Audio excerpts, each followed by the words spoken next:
to talk to you about is some work that we're doing out of my lab at Berkeley. And I want to just give you a context. I've been heading up a new center called the Berkeley Center for New Media. And we have a range of different objectives. But one of the things we're looking at is machine learning and how it can be applied, for example, to toys like this. And if you haven't seen this, this is the new Pleo, which is available, and kids love it. My daughter's 5, and she never wants me to take this back to the lab. So, but I think there's a lot of potential there for teaching with it. Let's see, there's a number of different things, but another thing we're interested in is the use of tools like PowerPoint and how that changes pedagogy when you go from a classroom lecture format to something like PowerPoint.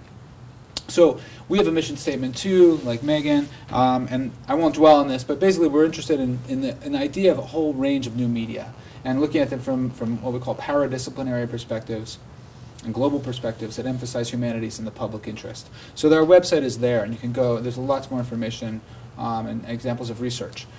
So what I'm particularly interested in is the network, particularly the internet, the potential it has for teaching and learning. I think one thing that's very interesting and has both Sam and Megan mentioned is the idea of cross-fertilization between students, the way that they can interact and essentially teach each other. My work has started with the area of robotics. So I have a robotics lab. We work with robots. We try and teach robots how to do useful things. But one thing we got interested in was telerobots, controlling robots at a distance. And it has a long history. It goes back over 100 years. But in particular, we became interested in the idea of doing that over the internet. And so my group had the first robot on the internet. It was back in 1994. We raced against the clock because there was another team working on it, and we beat them just by a couple months.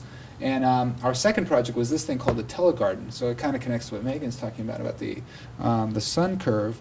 It was a robotic garden, and the idea is that anyone could log in from anywhere in the world and control that robot arm to plant and water seeds remotely. So this is the interface. It was a fairly standard interface. It was very easy to use. You could go in, and basically at first you could look around, and then if you registered, you got the chance to water the garden. And after you watered 50 times, you were considered a member of the garden. You got your first seed. So this is a video of the robot in action. This is they were planting an actual a seed in the garden.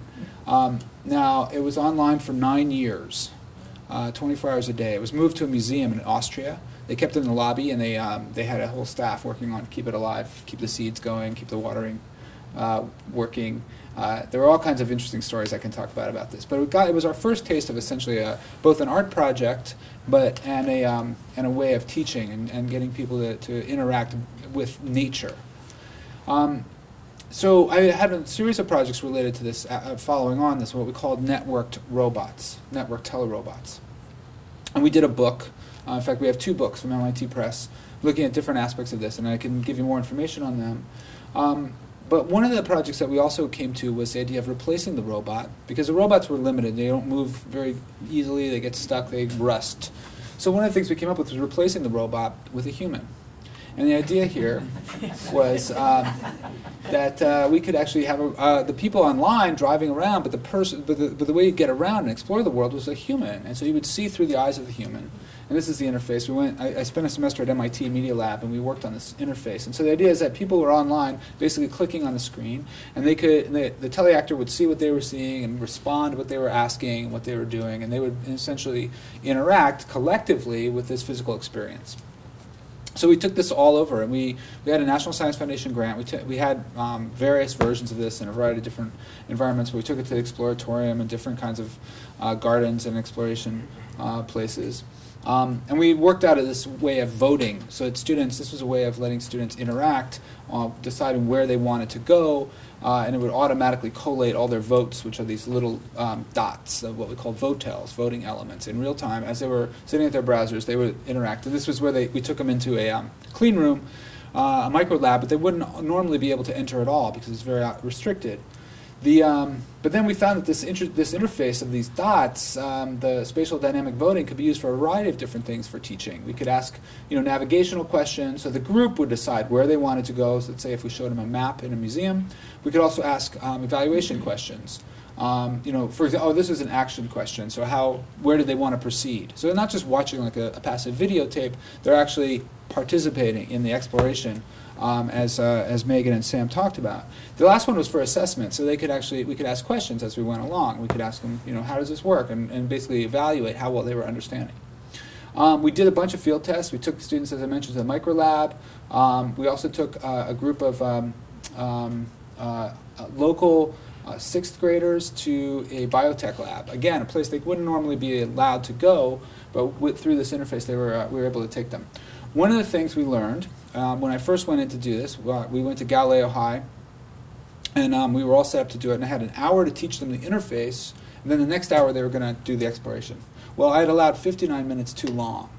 And as all of you, our teachers, probably know, the students were able to pick up this interface almost instantaneously, and they were like ready to go.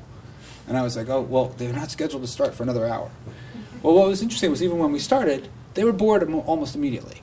I mean, they wanted action. They wanted this thing to go, go, go, go, go, and it was too slow for them. So it taught me a lesson, and I went back. We kind of thought about this for a while. We ended up thinking that what we really needed was to turn this into a game. So we did some, and this is one thing I don't think we talked about today, but the idea of games. Kids love games, and actually not only kids, right? What's it called? What's that driving game that just sold 6 million? Grand Theft Auto, right? Now kids are going to go off and do that for fun, right? But if we find a way to channel that into so they can learn something at the same time, that would be really interesting. Well, we did that. We actually developed a scoring model. And I won't go into details. We have papers on this. But basically, we had a way of looking at the scoring and basically characterizing how well the leadership, how well you were leading the votes of others by the arrival time of your vote and some clustering algorithm. So we had a way of working all that out and automatically updating scores. Well, the next time we went back to Galileo High, we couldn't get them to stop. After an hour, they were just glued to it. Now, I'm not sure how much they're learning at the same time. They're competing rapidly, but they are learning. They're engaged. Let's put it that way. So we had their attention, and that it really got me excited.